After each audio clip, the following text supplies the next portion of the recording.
Em um casamento que deveria celebrar o amor, uma noiva adulta ouviu diante de todos uma promessa cruel. Nunca vou te tocar.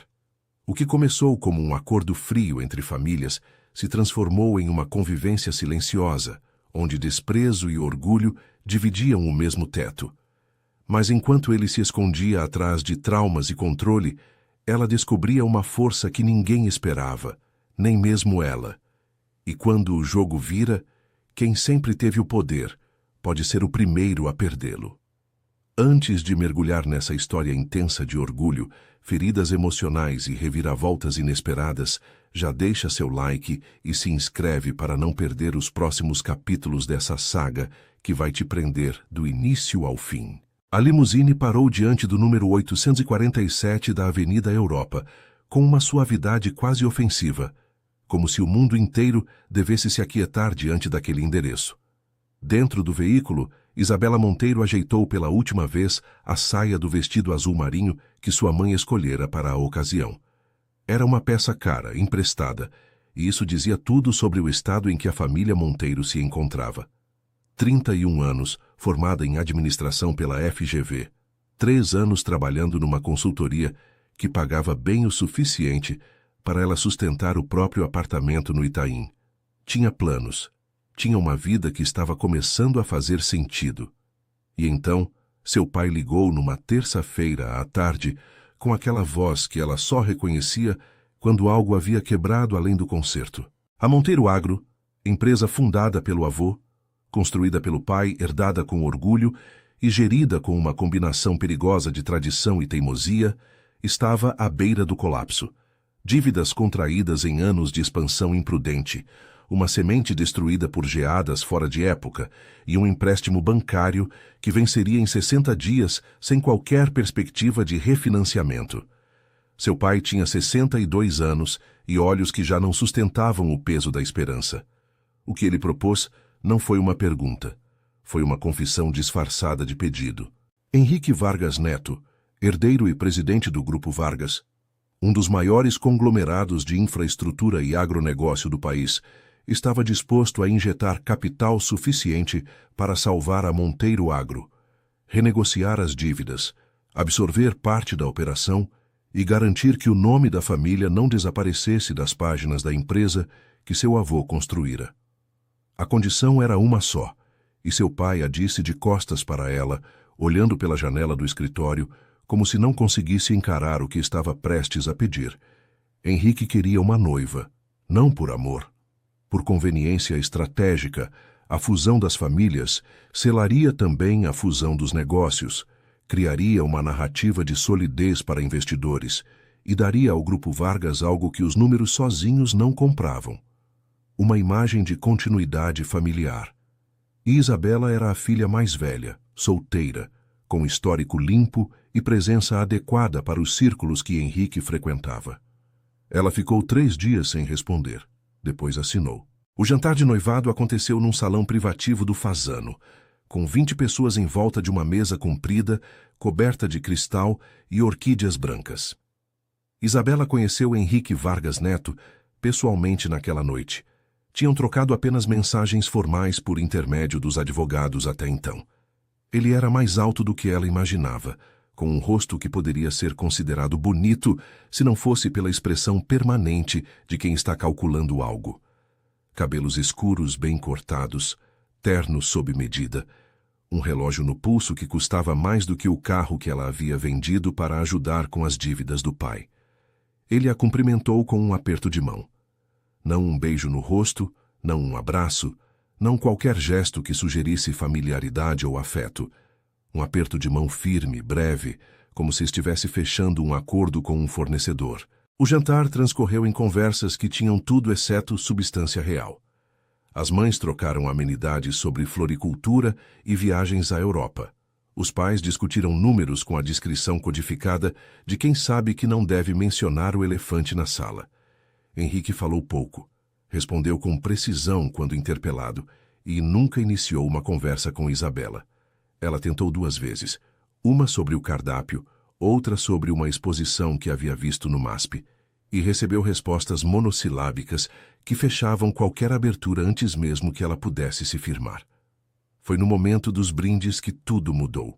O pai dele, Geraldo Vargas, um homem de 70 anos com a autoridade de quem nunca precisou elevar a voz, levantou a taça e fez um discurso breve sobre a importância das alianças duradouras. Depois passou a palavra ao filho. Henrique se levantou, abotoou o paletó num gesto automático e olhou para Isabela com uma expressão que ela não soube nomear imediatamente. Não era crueldade, era algo mais frio. Era indiferença deliberada. Isabela, ele disse, e a voz era grave, controlada. O tipo de voz que preenche um ambiente sem precisar de volume. Eu quero que você entenda desde agora o que este acordo significa. Você viverá na minha casa, terá acesso a todos os recursos necessários e carregará o sobrenome Vargas com a dignidade que ele exige. Em troca, a família Monteiro receberá tudo o que foi acordado. Ele fez uma pausa de 2 segundos. 2 segundos que Isabela nunca esqueceria. Mas preciso ser honesto diante de todos aqui. Nunca vou te tocar. O silêncio que se seguiu durou menos de 3 segundos, mas pesou como 1 hora.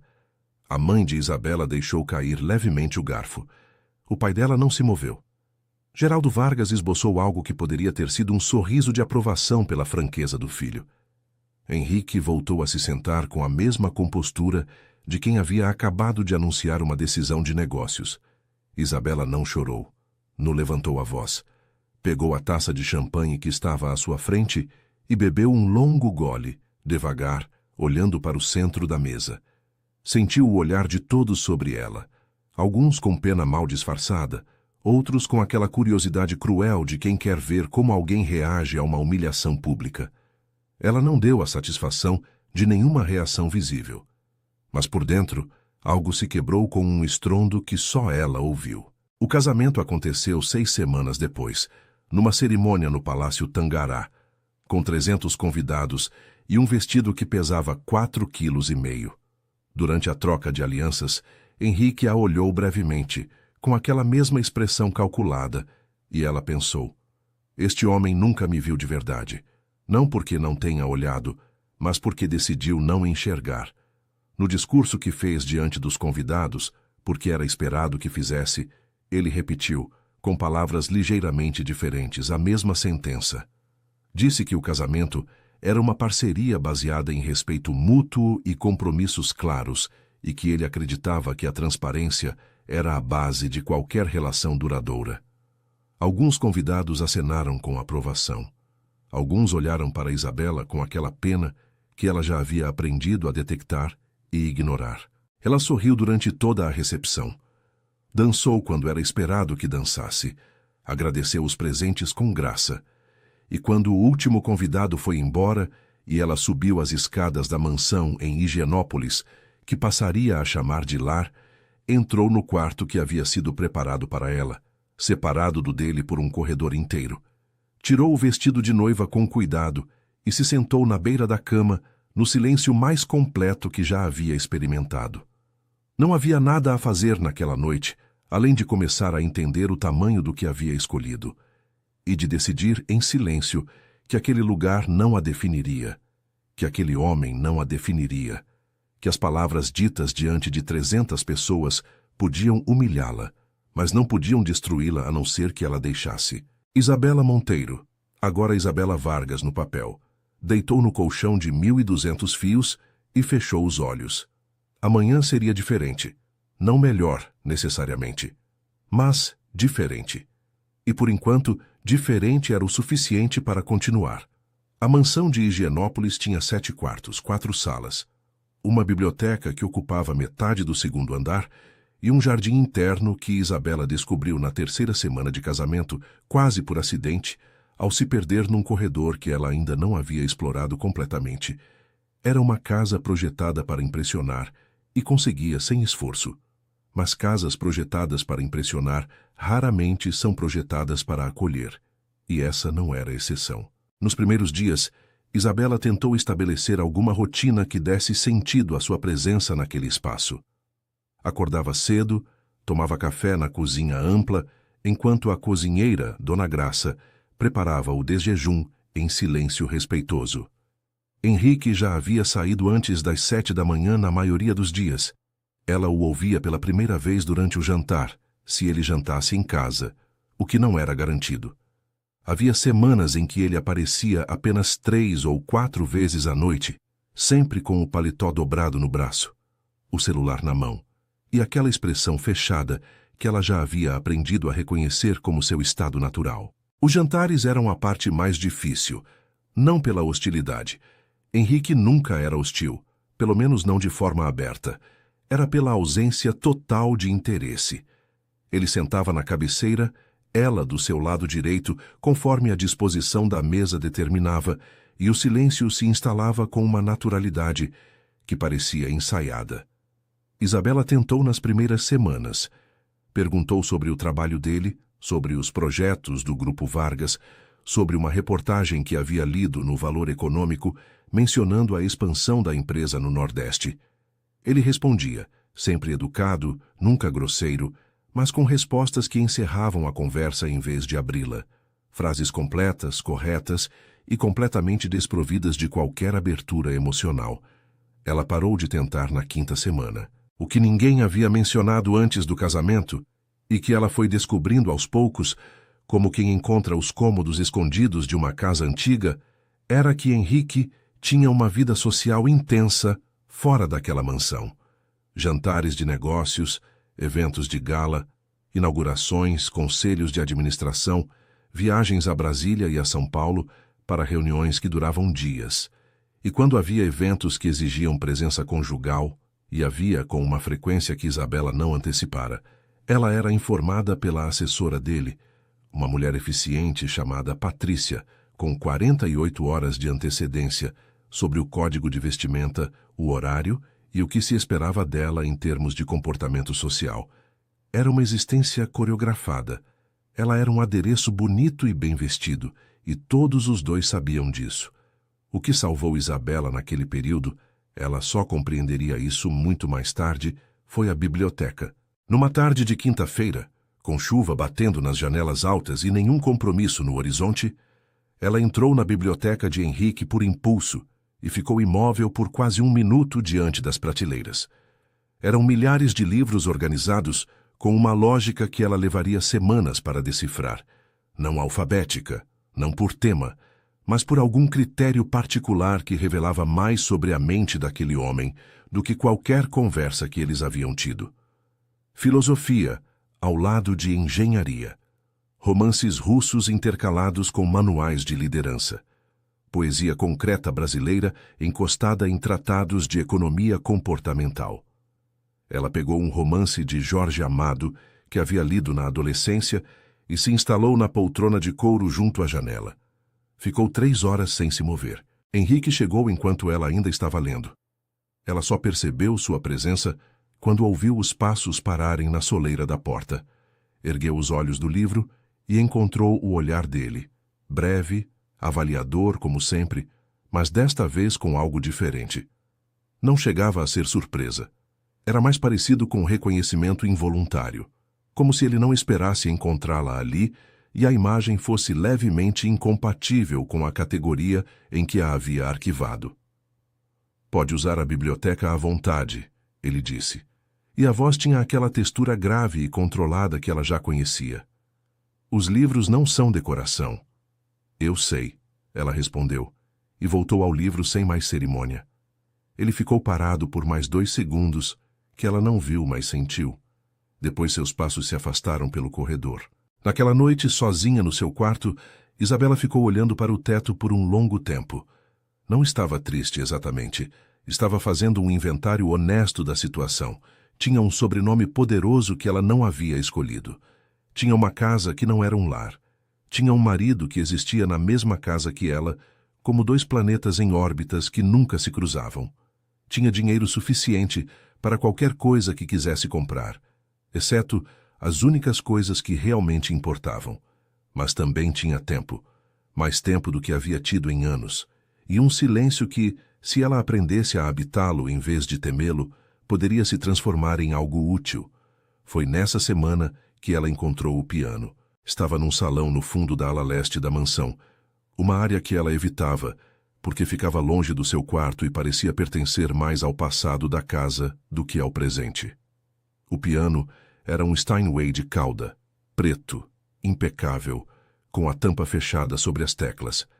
Ela a abriu com cuidado, como quem abre uma carta que não lhe foi endereçada, e tocou uma única nota com o dedo indicador. O som se expandiu pelo salão vazio com uma ressonância que fez algo se mover dentro do seu peito. Isabela havia feito aulas de piano dos 6 aos 17 anos. Não era uma virtuose, nunca havia sido, mas tinha uma sensibilidade genuína para o instrumento, e a memória muscular das peças que havia estudado estava guardada nas mãos de uma forma que surpreende quem acha que o corpo esquece. Sentou-se no banco, abriu as mãos sobre o teclado e começou a tocar uma gymnopédie de Erik Satie, que havia aprendido aos 15 anos. As notas saíram imperfeitas no começo, hesitantes, com pausas onde não deveria haver. Mas à medida que os minutos passavam, algo foi se soltando, nos dedos, nos ombros, na respiração. Ela tocou por 40 minutos sem parar, sem perceber o tempo, e quando finalmente ergueu as mãos das teclas, havia uma leveza no corpo que não sentia desde antes do telefonema do pai. Não sabia que Henrique estava parado no corredor do lado de fora, a porta entreaberta, ouvindo. Não soube naquele dia. Só descobriria muito depois. Mas o fato era que ele havia passado por ali a caminho do escritório particular e os acordes do Satie o detiveram com uma força que ele não antecipou e não soube nomear.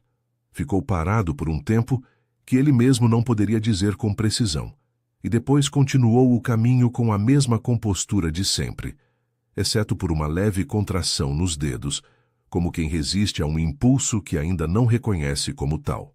Naquela noite o jantar foi igual a todos os outros. Silêncio educado, colheres contra porcelana fina, o som distante da cidade lá fora.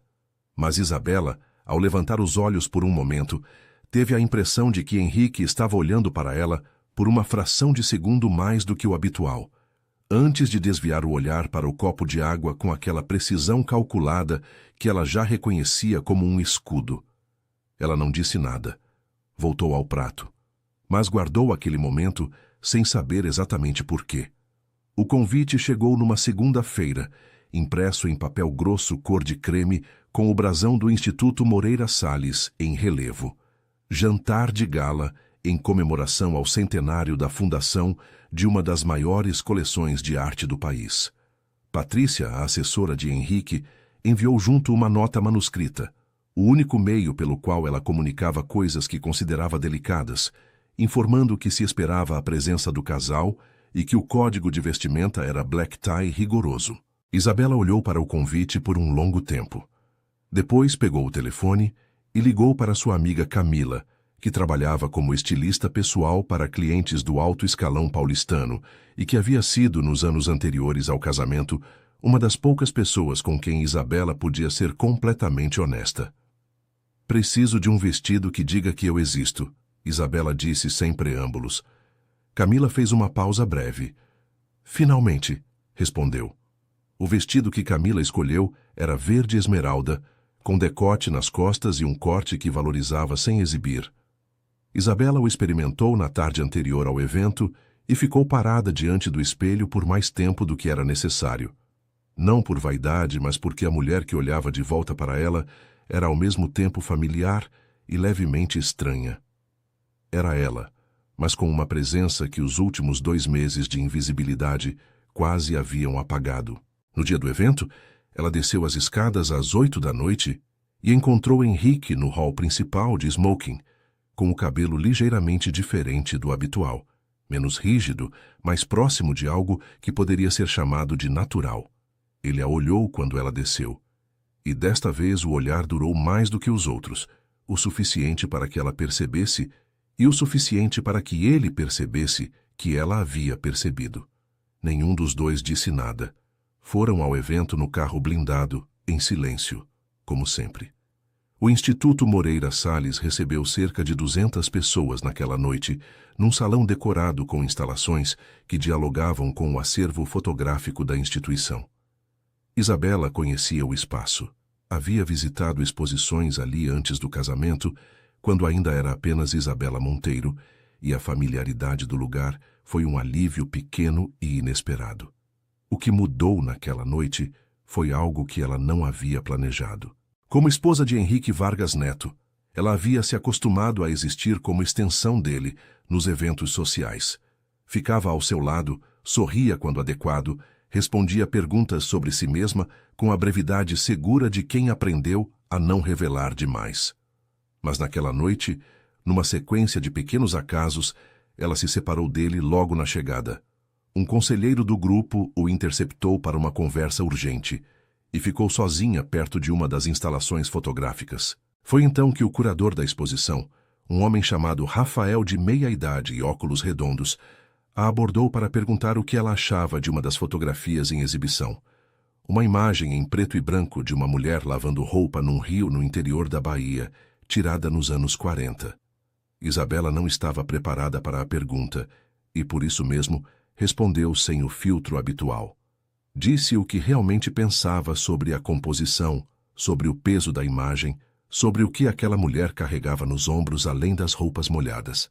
Rafael a olhou com uma surpresa genuína e a apresentou para outras 3 pessoas que estavam próximas.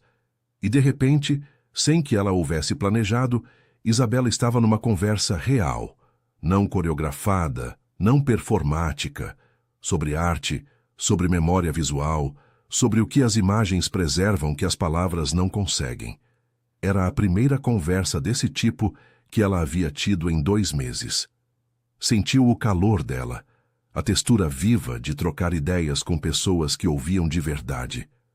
Henrique a encontrou 40 minutos depois, ainda naquele círculo, gesticulando levemente enquanto falava. Ele ficou a alguns metros, esperando uma pausa natural para se aproximar, e nesse intervalo a observou de uma forma diferente de todas as outras vezes. Não como um item de inventário, como uma pessoa que estava fazendo algo que ele não esperava que ela fizesse. Quando ela o viu, não interrompeu a conversa imediatamente. Terminou o raciocínio que havia iniciado, se despediu com naturalidade do grupo e foi ao encontro do marido. Ele não disse nada sobre o que havia presenciado. Mas no carro, de volta para Higienópolis, o silêncio tinha uma textura levemente diferente, menos vazio, mais parecido com pensamento. Nas semanas que se seguiram, Isabela começou a construir uma rotina que era genuinamente sua. Continuou usando a biblioteca. Henrique nunca questionou. E ela interpretou o silêncio como permissão implícita. Voltou ao piano com uma regularidade que foi aumentando organicamente, de 40 minutos para 1 hora, de 1 hora para 2. Descobriu que o jardim interno da mansão tinha uma parte descuidada no fundo, onde cresciam ervas aromáticas sem nenhum critério, e começou a cuidar delas num ritual matinal silencioso que a ancorava no começo do dia. Mas o que mais a transformou naquele período foi a dança. Numa tarde em que Dona Graça havia saído mais cedo e a casa estava completamente vazia, Isabela ligou o som da sala, algo que nunca havia feito antes, como se precisasse de permissão que ninguém havia dado, e colocou uma playlist que misturava jazz brasileiro com bolero cubano, e dançou, sozinha, sem técnica, sem método, apenas com o corpo respondendo ao ritmo com a liberdade que o resto da sua vida ali ainda não havia encontrado. Dançou por 1 hora. Quando parou, estava levemente ofegante e com algo nos olhos que, se alguém estivesse ali para ver, poderia ter chamado de alegria. Não era felicidade exatamente, ainda não, mas era o primeiro sinal sólido de que ela era capaz de construir algo dentro daquela existência que havia aceito. Que a vida não havia parado no dia em que assinou o contrato, que Isabela Monteiro ainda existia por baixo do sobrenome Vargas que havia assumido. Henrique começou a notar as mudanças da forma como pessoas fechadas notam as coisas, não diretamente, mas pelos efeitos colaterais. O piano que antes ficava em silêncio agora soava nas tardes.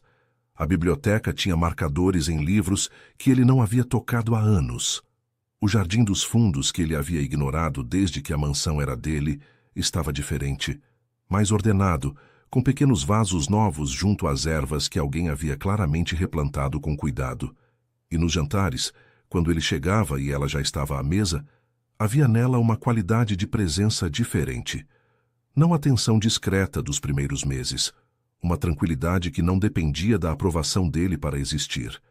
Ele sentava, servia o prato, e às vezes a encontrava olhando para ele com uma expressão que ele não sabia classificar.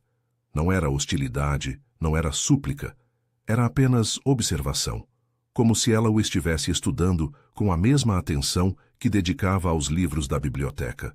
Isso o incomodava de uma forma que ele preferia não examinar de perto.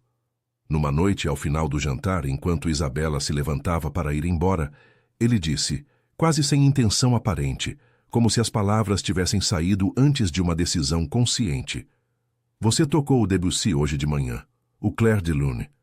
Ela se virou, a mão na cadeira. "Sim", disse sem revelar surpresa. "Você ouviu?" "A casa tem boa acústica", ele respondeu. E havia algo na forma como desviou o olhar para o copo d'água que era diferente de todas as outras vezes que havia desviado o olhar. Ela ficou um segundo olhando para ele. Depois disse, com uma tranquilidade que ela mesma não sabia que tinha construído: "Fico feliz que tenha chegado aos seus ouvidos. Boa noite, Henrique." E subiu as escadas sem apressar o passo, deixando-o sentado à mesa com um silêncio que, desta vez, era inteiramente preenchido pela ausência dela. O quarto mês de casamento trouxe consigo o primeiro inverno paulistano que Isabela viveu naquela casa, e com ele, uma mudança no ritmo da mansão que ela não havia antecipado. As noites ficaram mais longas. O frio úmido da cidade entrou pelas frestas das janelas antigas, e Henrique, por razões que ela desconhecia, começou a jantar em casa com uma frequência ligeiramente maior do que o habitual. Não que isso tivesse alterado a natureza dos jantares. Ainda eram silenciosos, ainda eram coreografados pela distância que ele mantinha como uma política deliberada. Mas a frequência maior criou algo que a raridade anterior havia impedido: acúmulo. E acúmulo cria familiaridade, mesmo quando nenhum dos dois está buscando isso. Foi nessa época que Isabela tomou uma decisão que havia estado amadurecendo desde o primeiro mês na mansão. Ligou para a diretora da consultoria, onde havia trabalhado antes do casamento, e perguntou se havia alguma possibilidade de trabalho remoto, por projeto, sem vínculo formal. A diretora, uma mulher chamada Doutora Fernanda, que havia apostado em Isabela desde o começo da carreira dela, fez uma pausa curta e disse que havia um projeto de reestruturação para uma empresa familiar do setor alimentício, que estava sem liderança estratégica. Seria intenso, seria exatamente o que Isabela precisava. Ela disse sim antes de terminar a frase. Quando Henrique soube, não porque ela pediu permissão, mas porque Patrícia precisou ajustar a agenda de alguns eventos sociais para acomodar os compromissos de trabalho dela, sua reação foi uma breve pausa antes de dizer, sem erguer os olhos do relatório que estava lendo: "Está bem." 2 palavras, sem questionamentos, sem objeções, sem nenhuma inflexão que revelasse o que ele pensava a respeito. Isabela levou isso como o que era: indiferença funcional, e trabalhou. O projeto consumiu suas manhãs e parte das tardes durante 6 semanas, e foi como reaprender a respirar. Ela havia esquecido, ou suprimido, o quanto gostava daquilo. A análise, a construção de estratégia, as conversas com empresários que tinham problemas reais, que precisavam de soluções concretas. Era um mundo completamente diferente dos corredores silenciosos da mansão e dos eventos sociais onde existia como acessório. E então aconteceu o jantar da família Vargas. Era um ritual trimestral, ela descobriu. Uma reunião na mansão do pai de Henrique, em Jardins, com os principais membros da família. Geraldo Vargas, sua segunda esposa Silvana, os 2 irmãos de Henrique com suas respectivas famílias e alguns primos que Isabela ainda não havia conseguido memorizar completamente. Era um evento formal disfarçado de informal, com toda a atenção que esse tipo de encontro carrega. Isabela havia se preparado com cuidado, não ansiosamente, mas estrategicamente. Conhecia as dinâmicas da família suficientemente para saber onde havia terreno minado. A relação entre Henrique e o irmão do meio, Felipe, carregava uma competitividade antiga e nunca resolvida. Silvana, a madrasta, era simpática na superfície e calculista em profundidade. E Geraldo Vargas, patriarca implacável, gostava de testar as pessoas que não conhecia bem. O que Isabela não esperava era Carolina. Carolina Vargas, a irmã mais nova de Henrique, que morava no exterior e raramente aparecia nos eventos da família, chegou de surpresa naquela noite, vinda de Lisboa, onde fazia doutorado em literatura comparada, com um casaco vermelho e a energia de quem não pede licença para ocupar o espaço. Tinha 28 anos, olhos escuros parecidos com os do irmão, mas com uma vivacidade que neles nunca aparecia, e foi a primeira pessoa naquela família que pegou as mãos de Isabela com genuína caloreza ao ser apresentada. "Você é muito mais interessante do que eu esperava", Carolina disse em voz baixa, puxando Isabela para um canto da sala antes do jantar. "Todo mundo aqui é tão previsível. Me conta de você de verdade." Isabela olhou por um segundo, avaliando. Depois falou. Não sobre o casamento, não sobre a mansão, não sobre as narrativas que havia aprendido a apresentar em eventos sociais. Falou sobre o projeto da consultoria, sobre os livros que havia lido nos últimos meses, sobre o piano, sobre as ervas no jardim. Carolina ouviu com uma atenção que Isabela havia esquecido que existia. A atenção de quem realmente está interessado, não de quem está esperando a próxima oportunidade de falar. "Você é corajosa", Carolina disse quando Isabela terminou. "Por ter aceitado o casamento? Não, por ter construído uma vida dentro dele sem perder você mesma. Isso é muito mais difícil do que aceitar ou recusar." Isabela ficou em silêncio por um momento. Havia uma precisão naquela observação que a deixou desconfortável da melhor forma possível. O desconforto de ser vista de verdade. Do outro lado da sala, Henrique as observava. Havia algo na forma como Isabela conversava com sua irmã que ele não conseguia ignorar. Uma fluidez, uma leveza que ele raramente via nela nos eventos em que eram obrigados a aparecer juntos. Era como se Carolina houvesse liberado uma versão de Isabela, que a mansão ou ele mesmo havia mantido contida. Geraldo Vargas chegou perto do filho durante o coquetel, com um copo de uísque na mão e aquela expressão de quem está prestes a dizer algo que o interlocutor não vai querer ouvir. "Ela é melhor do que você merece", o pai disse, sem preâmbulos, seguindo o olhar do filho. Henrique não respondeu.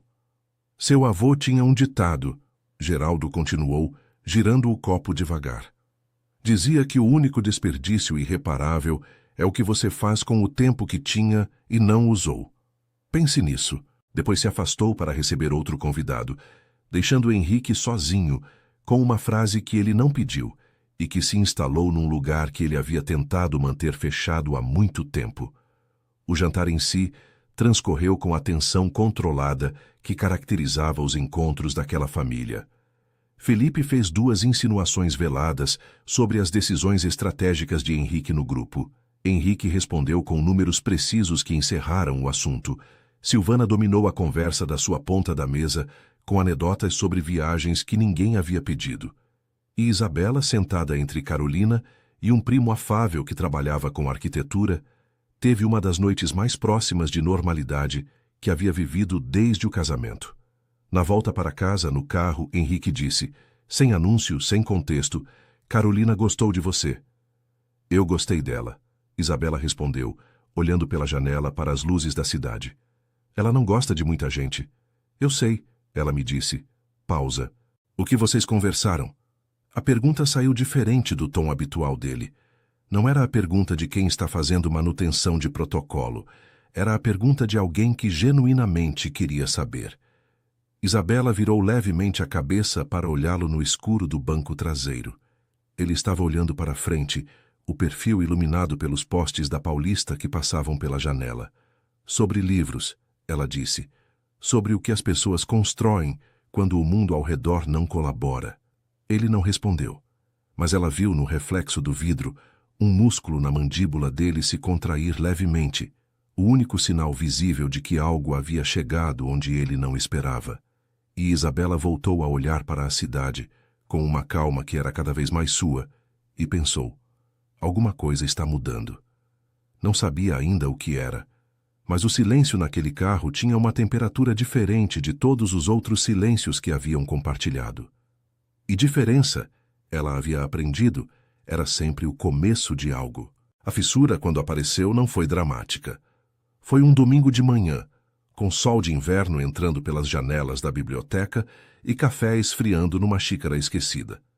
Isabela estava trabalhando numa planilha de análise financeira para o projeto da consultoria quando ouviu passos diferentes. Não o ritmo preciso e apressado de Henrique saindo para o trabalho, mas algo mais lento, sem destino determinado. Ela ergueu os olhos e o viu parado na entrada da biblioteca com uma xícara de café própria e uma edição da folha dobrada que ele aparentemente não estava lendo.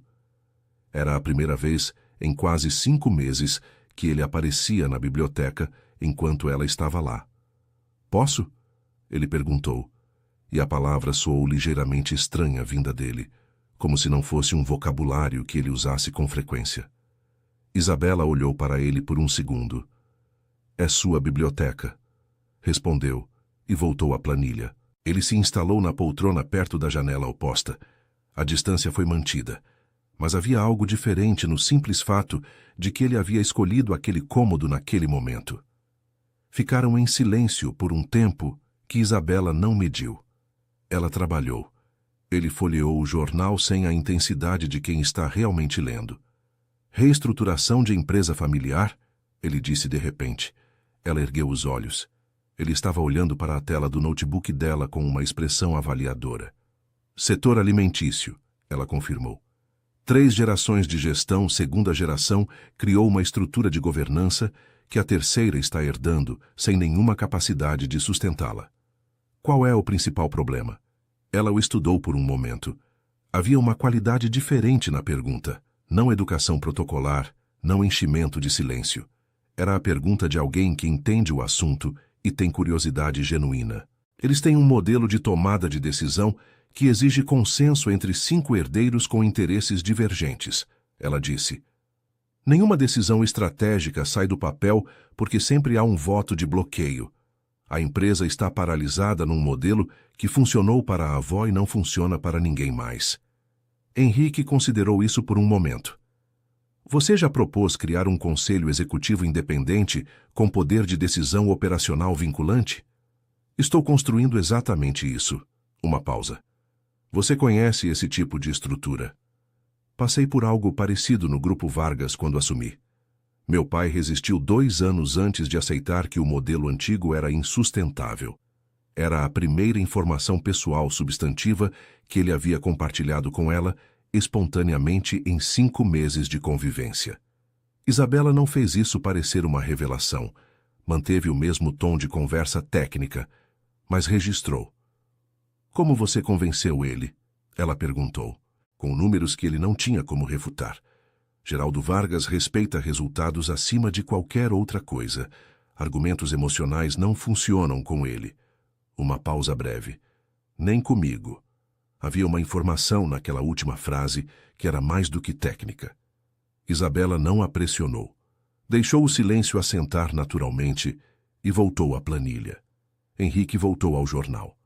Ficaram assim por mais 40 minutos, em paralelo, sem a necessidade de preencher o espaço entre eles.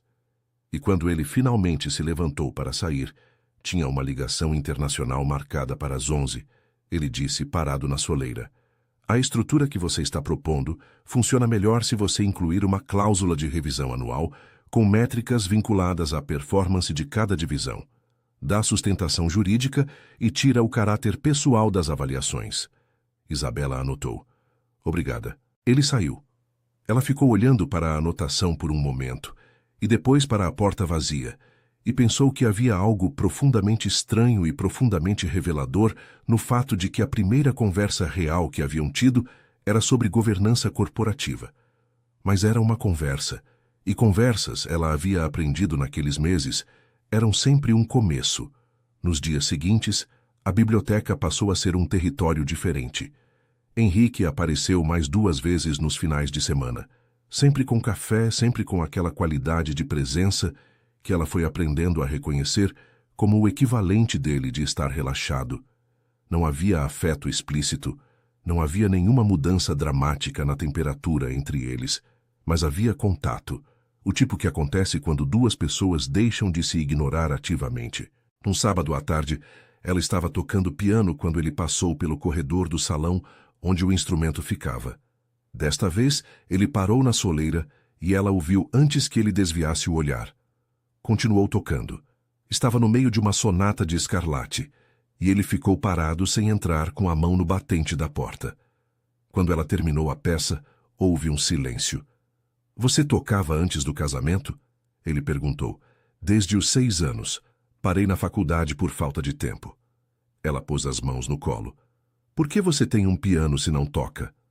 Uma pausa que durou 1 segundo a mais que o necessário. Era da minha mãe. Isabela processou isso com cuidado. Não havia menção à mãe de Henrique em nenhuma conversa anterior, nos 5 meses que haviam vivido sob o mesmo teto. Sabia, por referências indiretas, que ela havia se afastado da família quando ele ainda era jovem. Não sabia mais do que isso. Ela tocava bem? Isabela perguntou, mantendo o tom leve. Muito bem, ele disse. E depois, como se a frase seguinte houvesse custado algo que ele não costumava gastar, era a única coisa que ela fazia sem calcular os efeitos. Isabela ficou em silêncio por um momento. Havia uma dor muito antiga e muito específica naquelas palavras, e ela a reconheceu não pela intensidade com que ele as havia dito, que era quase nenhuma, mas exatamente pelo contrário. Pela forma como as havia dito, como se fossem neutras, quando claramente não eram. Vou tocá-la bem, então, Isabela disse, com uma gentileza simples que não exigia resposta. Ele assentiu brevemente e saiu. Mas desta vez, ela não ouviu os passos se afastarem imediatamente. Houve uma pausa pequena de 2 ou 3 segundos, antes de os passos recomeçarem no corredor. Naquela semana, Camila veio jantar na mansão pela primeira vez. Isabela havia assumido o direito de convidar pessoas como parte da rotina que estava construindo, sem pedir aprovação e sem receber objeção. Henrique jantou fora e as 2 mulheres passaram a noite na varanda bebendo vinho e falando com a franqueza que só existe entre amigas antigas. Você está diferente, Camila disse, num ponto da noite. Diferente como? Mais você, mais plantada no chão. Uma pausa. O que está acontecendo com ele? Isabela considerou a pergunta com honestidade. Ele está começando a me ver, disse finalmente. E não sabe o que fazer com isso. E você? Eu, ela disse, olhando para as luzes distantes da cidade além do jardim. Estou descobrindo que construir a si mesma dentro de um lugar difícil é possível. E que isso não depende de ninguém além de mim. Camila a olhou por um longo tempo, com aquele tipo de cuidado que só os amigos de verdade têm. Mas você ainda sente alguma coisa por ele? Isabela não respondeu de imediato. Bebeu um gole de vinho devagar, e então disse, com uma honestidade que surpreendeu um pouco a si mesma. Ainda não sei. E por enquanto, não precisar saber é a coisa mais livre que já senti. Camila ficou em silêncio por um momento, girando o copo entre os dedos. Depois disse com aquela suavidade particular que tinha quando estava sendo muito honesta. Você sabe que tem gente que passa a vida inteira sem chegar nesse ponto, né? Eu sei. Isabela olhou para o jardim escuro além da varanda, com o cheiro das ervas chegando leve no ar frio. Mas eu tive uma vantagem. Qual? Fui colocada num lugar onde não havia outra saída além de crescer. Uma pausa pequena. Na época eu não teria chamado de vantagem, mas agora consigo ver de outra forma. Camila assentiu devagar, com aquela expressão de quem está ouvindo algo que vai guardar. Depois levantou o copo num gesto simples. Isabela levantou o dela. Elas beberam em silêncio, com a cidade ao fundo, com o inverno se preparando para ceder, e com o tipo de conforto que não precisa de palavras para existir. O Prêmio Vargas de Inovação Empresarial era o maior evento do calendário do grupo, uma gala anual que reunia os principais nomes do setor produtivo brasileiro num salão do Grand Hyatt com capacidade para 500 pessoas. Era, ao mesmo tempo, uma celebração pública e uma demonstração estratégica de poder. e Henrique era o centro gravitacional de tudo aquilo. Isabela soube do evento com 10 dias de antecedência, quando Patrícia a informou que esperavam dela um papel mais ativo desta vez. Seria necessário que ela se misturasse mais ao corpo de convidados, que conversasse com os parceiros internacionais que estavam chegando de Lisboa, Madrid e Nova York, e que aparecesse ao lado de Henrique nos momentos de registro fotográfico oficial. Era, em suma, o evento em que ela mais precisaria ser Isabela Vargas e menos qualquer outra coisa. Ela ligou para Camila novamente, desta vez sem usar a frase "preciso de um vestido que diga que eu existo". Desta vez, disse apenas: "Quero um vestido que seja completamente eu". Camila entendeu a diferença e chegou 3 dias depois com um vestido preto de alfaiataria, sem excessos, sem brilhos performáticos, com um único detalhe que mudava tudo: um bordado dourado quase imperceptível na barra que só aparecia com o movimento. Era elegante sem ser contido, poderoso sem ser agressivo. Era exatamente Isabela. Na noite do evento, ela se preparou com uma calma que ela mesma reconheceu como nova. Não havia ansiedade no espelho, não havia a necessidade de verificar se estava adequada para o olhar alheio. Havia apenas ela, se preparando para aparecer num espaço grande e cheio de gente com a mesma tranquilidade com que entrava na biblioteca ou no jardim. Quando desceu as escadas, Henrique estava no hall com o habitual smoking preto, mas desta vez sem o relatório ou o celular na mão. Estava apenas parado, esperando, e quando ela desceu o último degrau e ele a viu completamente, aconteceu algo que não havia acontecido em nenhuma das vezes anteriores. Ele ficou imóvel por um segundo, que foi longo o suficiente para ter um significado. Não era apenas admiração estética, embora houvesse isso também. Era reconhecimento. Era como se, naquele momento, ele tivesse visto não apenas o vestido ou a mulher que havia entrado naquele casamento 6 meses antes, mas a pessoa que ela havia se tornado dentro daquele casamento. E a diferença o havia surpreendido de um jeito que ele claramente não havia preparado defesa. "Você está pronta?", ele disse. Não era uma pergunta. Há algum tempo, ela respondeu, e havia uma segunda camada naquela resposta que ambos perceberam e nenhum dos dois comentou. O Grand Hyatt os recebeu com a intensidade que eventos desse calibre têm: flashes de câmera, apertos de mão em série, conversas que precisam de atenção dividida, porque nunca há tempo suficiente para nenhuma delas. Isabela se moveu pelo salão com uma desenvoltura que era nova mesmo para ela. Conversou em inglês com os parceiros de Nova York sobre as perspectivas do agronegócio brasileiro, discutiu em espanhol com uma empresária colombiana sobre estrutura de capital em mercados emergentes e ouviu com genuína atenção um empreendedor cearense falar sobre logística em regiões de difícil acesso. Henrique a observava quando achava que ela não estava vendo. Ela sabia que observava porque havia aprendido, nos últimos meses, a ler os espaços ao redor dele da mesma forma que havia aprendido a ler os silêncios.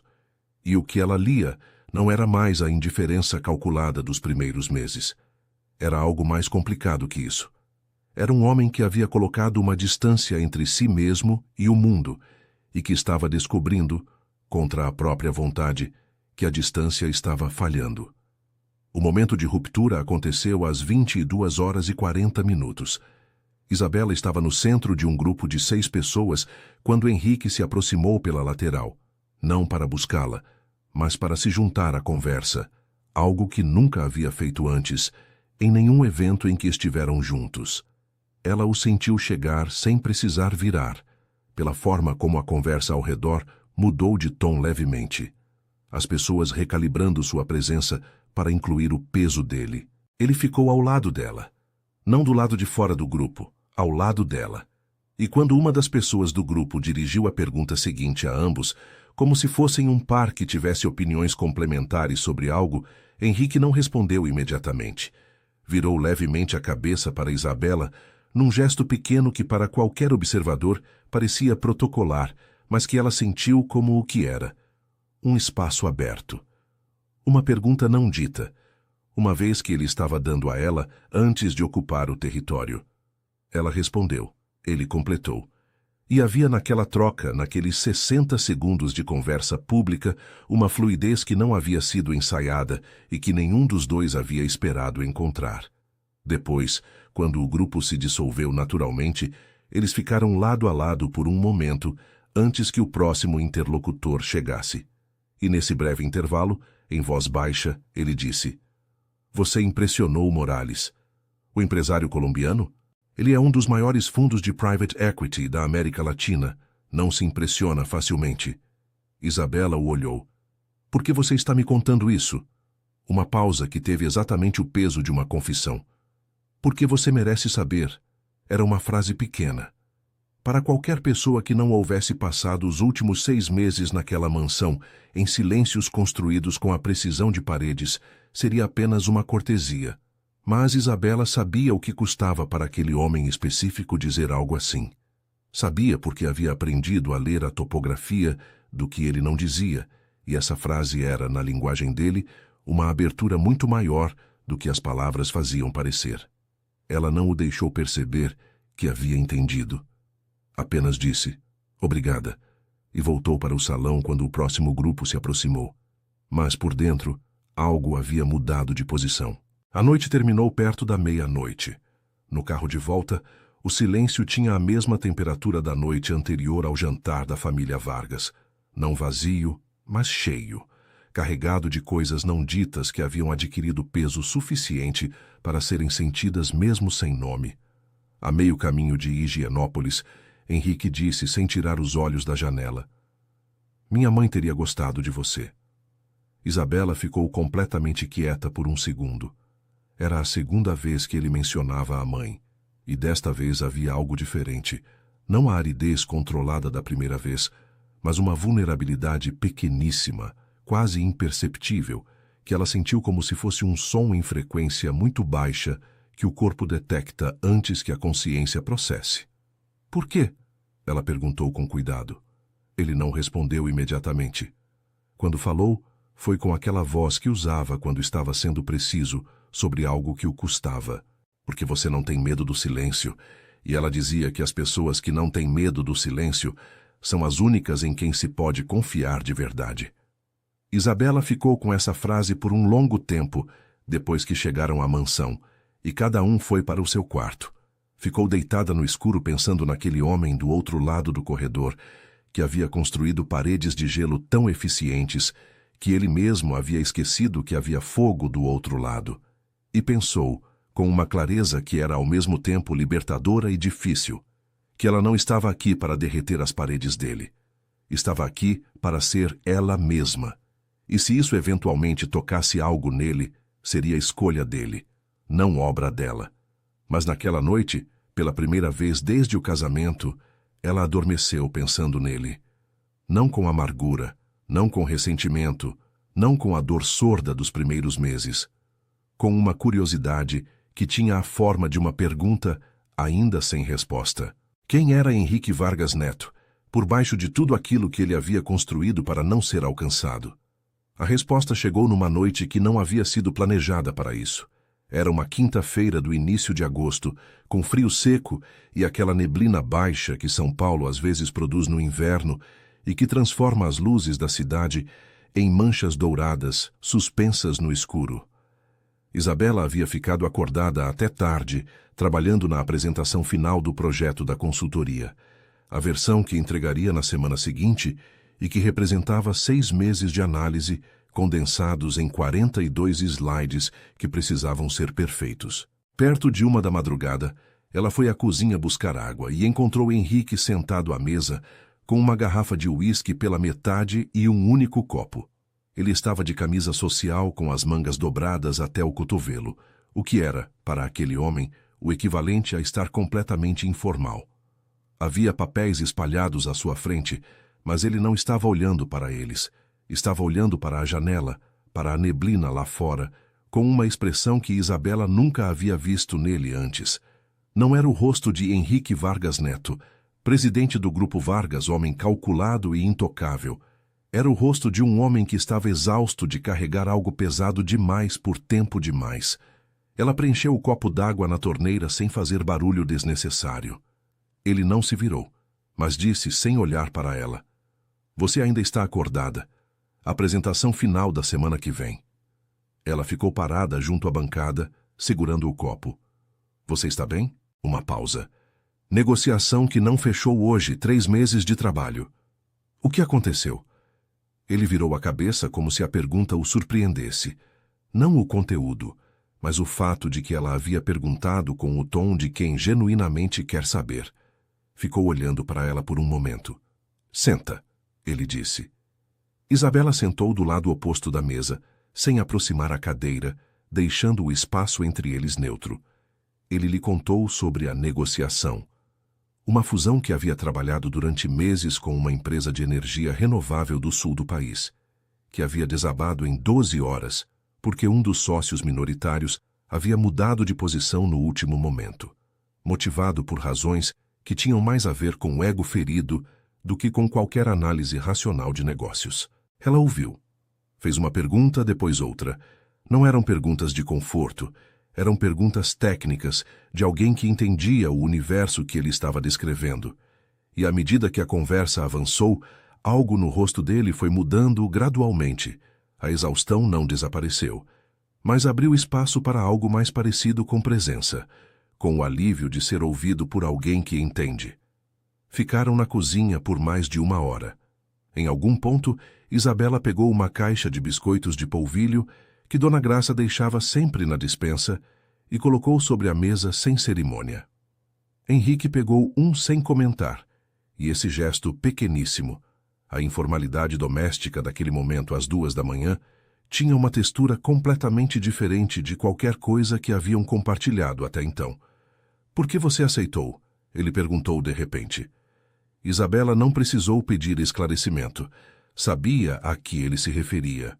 "Meu pai estava destruído", ela disse com honestidade direta. "E eu sou a filha mais velha. Havia toda uma lógica que eu entendi mesmo sem gostar." "Você não gostar ficou claro." "O noivado no fazano ficou claro para todo mundo", ela disse sem amargura, apenas como constatação. Ele ficou em silêncio por um momento. Havia algo se construindo naquele silêncio. Ela podia sentir, como se pressentisse uma chuva antes de qualquer nuvem aparecer. "O que eu disse naquela noite?" ele começou e parou. "Você não precisa explicar agora." "Não estou explicando. Estou tentando..." Uma pausa breve. "Ser honesto sobre algo que deveria ter sido diferente." Isabela o olhou diretamente. Havia na voz dele uma qualidade que ela nunca havia ouvido antes. Não a precisão calculada do homem de negócios. Não a frieza que ele usava como escudo. Era a voz de alguém saindo debaixo de algo. "Eu cresci", ele disse devagar, como quem está escolhendo cada palavra antes de liberá-la. "Vendo meu pai se apagar por uma relação que o consumia inteiro. Minha mãe era uma pessoa que amava com uma intensidade que não cabia dentro de nenhuma estrutura. Era brilhante, era magnética e era completamente incapaz de ser fiel a qualquer coisa, a um lugar, a uma pessoa, a uma versão de si mesma. Ela partiu quando eu tinha 15 anos, não de uma vez. Foi um desaparecimento gradual que durou anos. E meu pai passou esse tempo todo esperando que ela voltasse a ser a pessoa que havia sido no começo." Isabela não disse nada. Deixou as palavras ocuparem o espaço que precisavam. "Eu jurei que nunca deixaria isso acontecer comigo." Ele olhou para o copo de uísque, mas não o tocou. "Que nunca daria a ninguém o poder de me apagar dessa forma. Que qualquer relação que eu tivesse seria baseada em termos que eu controlasse completamente. E então você construiu um casamento que fosse prova contra isso." Achei que sim. O silêncio que se seguiu tinha uma qualidade diferente de todos os outros que haviam compartilhado. Não era o silêncio de 2 pessoas que não têm nada a dizer. Era o silêncio de 2 pessoas que têm muito a dizer e estão calibrando o quanto é seguro. "Henrique", ela disse, com gentileza que não era fraqueza, "o que sua mãe fez com seu pai não é o que eu faria com você. Não porque eu seja perfeita, ou porque eu seja diferente dela em todos os sentidos, mas porque eu entrei nessa casa sabendo exatamente o que era e o que não era. E em vez de me destruir com isso, eu aprendi a me construir." Ele a olhou por um longo tempo, e então disse com uma voz que estava despida de todas as camadas que habitualmente a compunham: Eu sei. Eu vejo isso. E é exatamente isso que me assusta. Isabela ficou com aquela frase por um momento. Por quê? Porque significa que eu estava errado, sobre o que eu precisava, sobre o que eu queria. Uma pausa difícil. Sobre você. Ela sentiu o peso daquelas palavras com toda a precisão que mereciam, e também sentiu com a mesma clareza que este não era o momento de se dissolver nelas, que havia algo muito importante que precisava ser dito, e que ela era a única que podia dizê-lo. Eu ouço o que você está me dizendo, ela disse com calma. E não vou fingir que não importa. Importa. Mas Henrique, ela se inclinou levemente para a frente, os cotovelos na mesa. Você me humilhou diante de 300 pessoas. Você me tratou como invisível por meses. Isso não some porque você teve uma noite difícil e foi honesto na cozinha às 2 da manhã. Ele não se defendeu. Ficou olhando para ela com aquela expressão nova, a do homem sem as paredes. Eu sei, ele disse, e as duas palavras tinham um peso que ela não havia ouvido nele antes. Então agora você sabe o que eu sei, ela disse, se levantando. E as próximas escolhas são suas, não minhas.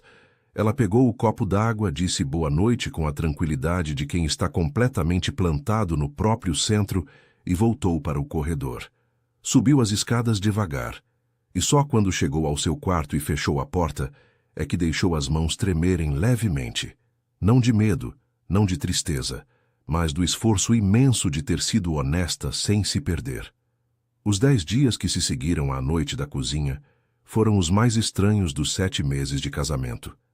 Henrique não voltou ao assunto, não buscou novas conversas, não tentou retomar o fio daquilo que havia sido dito na madrugada de quinta, mas também não voltou ao silêncio absoluto dos primeiros meses.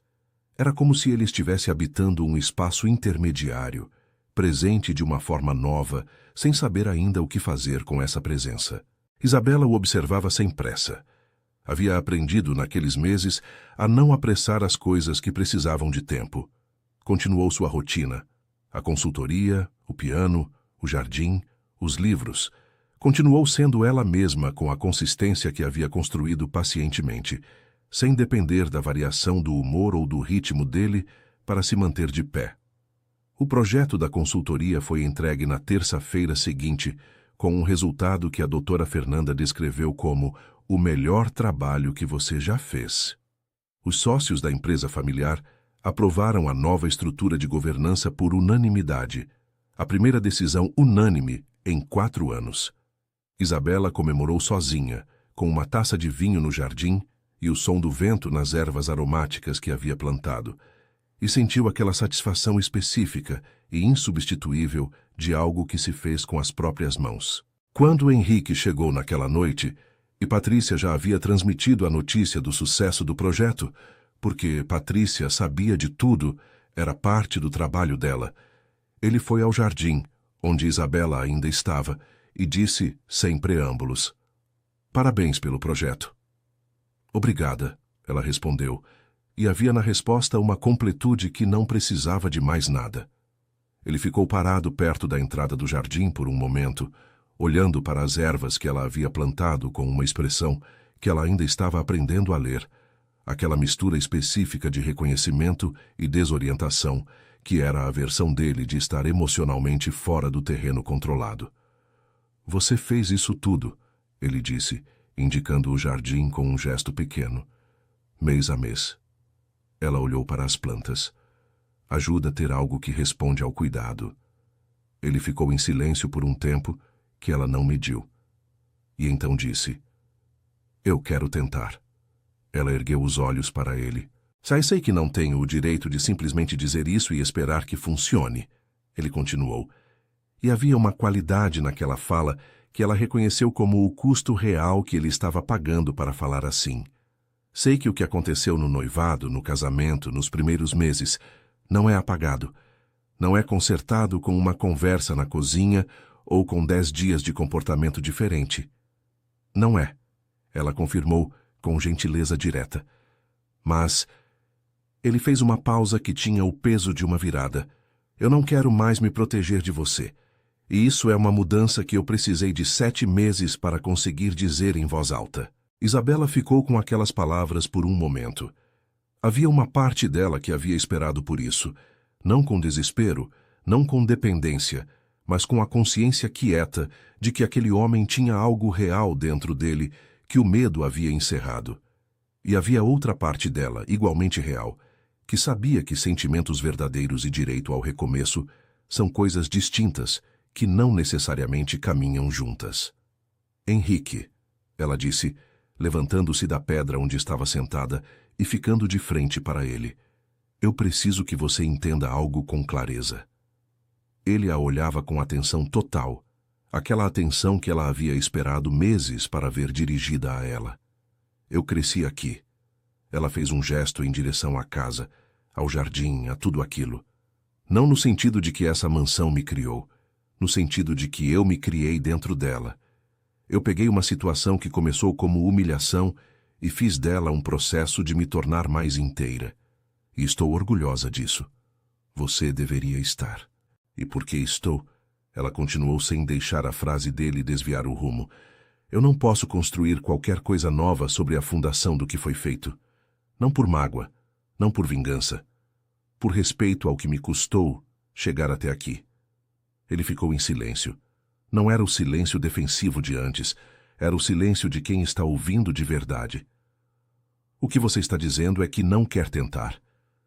Estou dizendo, ela disse, com uma firmeza que era ao mesmo tempo suave e inabalável, que se houver um recomeço entre nós, ele precisa ser exatamente isso. Um começo. Não uma continuação do que foi acordado no Fasano. Não uma recuperação do que havia. Algo que nunca existiu ainda. Construído de forma diferente, com as duas pessoas sendo honestas sobre quem são agora. Ele ficou olhando para ela por um longo tempo. E havia naquele olhar algo que ela havia esperado ver desde o início. Não desejo calculado, não reconhecimento estratégico. Havia respeito. O tipo que não é performático, que não serve a nenhum propósito além de ser verdadeiro. E você quer isso? Ele perguntou. Construir algo diferente? Era a pergunta mais honesta que ele havia feito em 7 meses. E ela a recebeu com a seriedade que merecia, não apressando a resposta, não suavizando as bordas para facilitar o momento. Ficou com ela por um tempo real antes de falar. Eu não sei ainda, ela disse finalmente. E você vai precisar aprender a existir nesse não sei sem tentar controlá-lo. Foi uma resposta que poderia ter destruído o momento. Mas não destruiu, porque Henrique Vargas Neto, pela primeira vez em 42 anos de vida, não tentou controlar o que não podia controlar. Ficou parado no jardim que a esposa havia construído com as próprias mãos, com as ervas aromáticas ao redor, e o frio de agosto na pele, e disse apenas, está bem. 2 palavras, as mesmas que havia dito quando soube do projeto da consultoria, mas com uma textura completamente diferente. Desta vez não eram indiferença funcional, eram aceitação, a primeira que ele havia oferecido genuinamente a alguém em muito tempo. Isabela assentiu levemente, e então, sem drama, sem lacrimejamento, sem nenhum dos excessos que aquele momento poderia ter tido, ela voltou para dentro da casa. Ele ficou no jardim por mais alguns minutos, olhando para as plantas que ela havia cultivado, para os pequenos vasos dispostos com cuidado ao lado das ervas, para o sinal visível de que alguém havia investido atenção e persistência num lugar que ele havia abandonado. E pela primeira vez em muito tempo, Henrique Vargas Neto não sabia o que viria a seguir. E em vez de ser aterrador, como sempre havia sido, aquela incerteza tinha a textura estranha e nova de algo que se parecia, ainda que timidamente, com esperança. Ele ficou no jardim até o frio de agosto se tornar insuportável. Quando entrou na mansão, a casa estava silenciosa, todas as luzes apagadas exceto a do corredor que levava ao quarto dela, um fio de luz dourada por baixo da porta fechada. Ele subiu as escadas devagar, parou por um segundo diante daquela porta e colocou a testa contra a madeira fria por um momento breve que ninguém viu e que não precisava ser visto por ninguém. Era um gesto sem plateia, e talvez por isso fosse o mais honesto que havia feito em anos. Depois foi para o próprio quarto, e pela primeira vez em muitas noites, não abriu nenhum relatório, não respondeu nenhum e-mail, não planejou a manhã seguinte. Apenas deitou no escuro e ficou quieto com o que havia, e o que havia ele finalmente estava aprendendo era suficiente para começar. 3 meses depois do inverno, a primavera chegou em São Paulo com aquela exuberância ligeiramente caótica que a cidade tem quando o frio cede. Flores de ipê amarelo nas calçadas dos jardins, o barulho da cidade crescendo de volta e o jardim interno da mansão de Higienópolis transformado pela sazonalidade numa versão mais viva de si mesmo. Isabela havia passado setembro cuidando das plantas com a mesma constância de sempre, e pela primeira vez havia outra pessoa envolvida no processo, não conduzindo, não liderando, mas presente. Henrique havia começado a aparecer no jardim nas manhãs de fim de semana, de início apenas com o café, sentado na pedra onde ela costumava se instalar, observando. Depois, numa tarde de outubro, havia perguntado o nome de uma das ervas. Era tomilho, ela havia respondido. E na semana seguinte, havia chegado com 2 vasos novos comprados numa feira orgânica que ele havia descoberto existir a 6 quadras da mansão. Ele não havia feito disso uma declaração. Havia apenas colocado os vasos ao lado dos outros e voltado para dentro. E ela havia sorrido sozinha, virando-se para que ele não visse. O recomeço, porque era isso que estava acontecendo. Embora nenhum dos dois houvesse declarado formalmente, era feito de gestos pequenos e de consistência. Henrique havia começado a jantar em casa com muito mais regularidade. Os jantares haviam mudado, não dramaticamente, mas de forma que importava. Havia conversa agora, às vezes técnica, às vezes sobre os livros que ambos estavam lendo, às vezes sobre nada particularmente importante, que era, paradoxalmente, o tipo de conversa mais difícil para ele e o mais revelador para ela. Carolina havia voltado de Lisboa para uma visita de 2 semanas e havia notado a diferença imediatamente. Num jantar a 3, observara o irmão ouvir Isabela contar sobre um novo projeto que havia aceitado, desta vez como consultora independente, com seu próprio nome, e havia dito com a franqueza direta que era a marca registrada dela: "Você está diferente, Henrique." E ele havia respondido, sem desviar o olhar de Isabela: "Estou aprendendo." Carolina havia piscado para Isabela discretamente. Isabela havia segurado o sorriso com esforço. A Monteiro Agro havia se recuperado. A reestruturação conduzida pelo Grupo Vargas havia sido bem-sucedida, e o pai de Isabela, que havia envelhecido visivelmente nos anos anteriores ao acordo, tinha nos olhos quando a visitou em outubro algo que ela havia tido dificuldade de nomear antes de reconhecer. Orgulho que não dependia mais do desespero de salvar o que foi. Era o orgulho mais simples e mais sólido de ver o que existe funcionando. Isabela havia visitado a fazenda da família no interior de São Paulo em setembro, pela primeira vez desde o casamento. Havia andado pelos campos com o pai numa tarde silenciosa, e ele havia dito, numa pausa de caminhada, sem olhar para ela diretamente: "Eu sei o que você fez, e sei o quanto custou." Ela havia pegado a mão dele e não respondido em palavras, porque não havia palavras necessárias. O campo ao redor era resposta suficiente. Henrique havia ido buscá-la no aeroporto quando ela voltou de lá. Tinha estado num jantar de negócios naquela noite e havia cancelado a sobremesa para chegar a tempo. Ela o havia visto parado no desembarque com aquela postura que ela agora sabia ler tão bem, composta na superfície, atenta por baixo, e havia sentido algo que não tinha mais medo de chamar pelo nome. No carro de volta ele havia dito: "Como foi?" "Necessário", ela respondera. "E bom?" "E seu pai?" "Melhor." Uma pausa. "Você foi à fazenda com ele em setembro." Ele ficou em silêncio por um segundo. "Como você sabe?" "Meu pai me contou." Ela virou levemente a cabeça para olhá-lo. "Você passou uma tarde inteira com ele sem me avisar.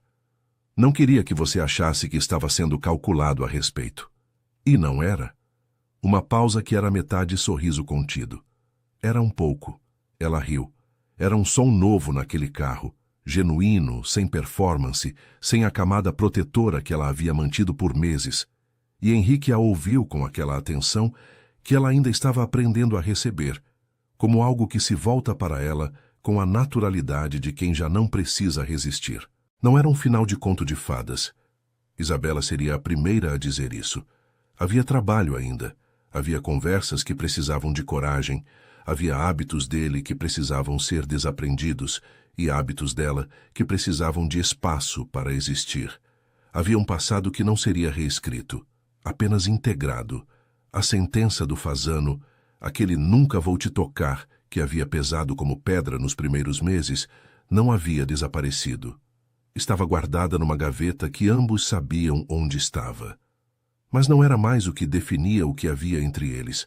O que havia entre eles era algo que se construiu apesar de tudo, por causa das dificuldades, não à margem delas. Era uma história de duas pessoas que haviam chegado até ali por caminhos tortos e que estavam escolhendo um dia de cada vez construir algo que nenhum acordo formal poderia ter produzido. Na primeira semana de novembro, numa tarde de primavera com o sol entrando oblíquo pela janela da biblioteca, Isabela estava lendo quando Henrique entrou com os 2 cafés e se instalou na poltrona oposta. A distância entre eles muito menor do que havia sido no domingo de junho, em que tudo havia começado a mudar. Ficaram em silêncio por um tempo, cada um com seu livro, com o som distante da cidade lá fora. Em algum ponto, sem anúncio e sem cerimônia, a mão dele se estendeu sobre o braço da poltrona e encontrou a dela. Apenas isso. Nenhuma declaração, nenhuma dramaturgia. A mão dele sobre a dela, com o peso simples e inequívoco de alguém que finalmente chegou onde precisava chegar. Isabela virou a página do livro com a mão livre, não tirou a outra debaixo da dele. E ficaram assim, em silêncio, enquanto a tarde avançava sobre São Paulo com aquela luz particular que a cidade tem quando decide ser generosa, dourada, ampla, sem pressa nenhuma. Se você chegou até aqui, sabe que histórias como a de Isabela e Henrique não são sobre perfeição, são sobre a coragem de se reconstruir quando tudo parece contra você e sobre a escolha, sempre renovada, de continuar.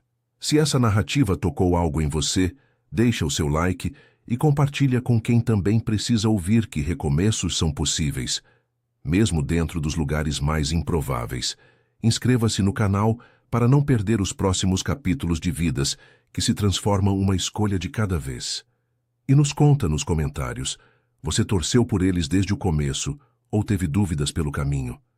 A gente lê tudo, e cada comentário seu faz essa história continuar valendo a pena ser contada. Fim da história.